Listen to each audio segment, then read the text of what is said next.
Hi, this is Christopher with Buffalo Restoration, and thank you for contacting Buffalo Restoration. If you're watching this video, I assume that you probably have a problem in your crawl space. And what we want to do, and our goal, is to help dispel some fears about water and crawl spaces and help you understand, is this something that you need to have Buffalo Restoration help you out with, or are you comfortable with handling it on your own? The most important thing about your home is to take care of your health and safety.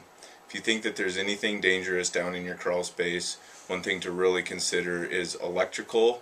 If there's any electrical hazards, please do not get into your crawl space. I have been working in crawl spaces for almost 20 years and we have not had any problems, but that's not to say that it could not be in your crawl space. So please make sure that it's a safe environment, you don't have electrical hazards, there's no animal infestations like maybe snakes or something like that too. Could be a possibility.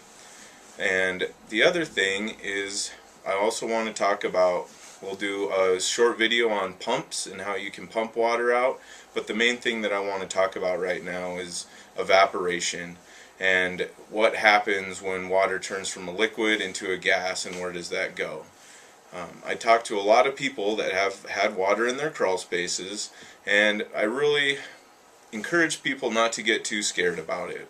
Groundwater levels rise and drop daily. It just depends on the flow of the water that's coming out of the mountains. We have a high snowpack this year, and it's going to fluctuate.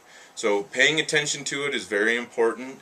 The biggest things that we recommend is making sure that if you have a water heater or a furnace down in your crawl space, that those don't get submerged, because that can be very costly to replace them if they do get damaged from high groundwater.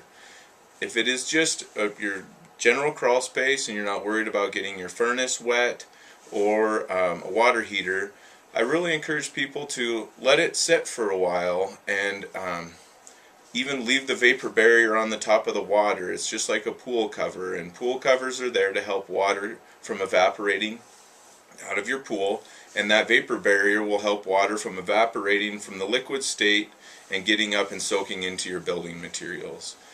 If you have wet insulation in your crawl space, that can be handled after the water has receded.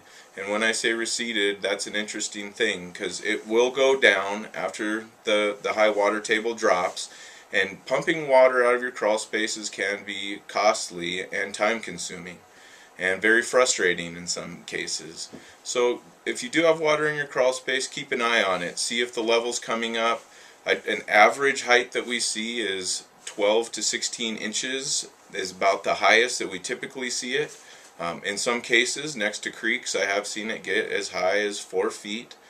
But maintain and watch it every day and see what's happening. Is it raising? Is it going back down? And do I have my vapor barrier in there? Buffalo Restoration is not a huge supporter of drying out dirt. As long as that water is underneath your vapor barrier, you don't have to worry about drying out dirt. So anytime you're introducing fans or heat down in your crawl space, and that's going to create more humidity. That's that evaporation, the liquid turning from a solid to a gas, and then it will go into your other building materials, and that's where we do not want to see that happen. So what I recommend, observe. If it's getting deep enough to damage anything, you might want to start thinking about getting a pump system and doing that. We'll talk about pumps a little bit later. And then do not put fans or heat down there. You want to actually decrease evaporation, not increase evaporation, and that's what heat and fans will do. If you have vented crawl space, get some fresh air in there. You can also pump some fresh air down with a fan or something like that, and we could talk about that a little bit later as well. But the big thing I'm trying to convince people is don't freak out.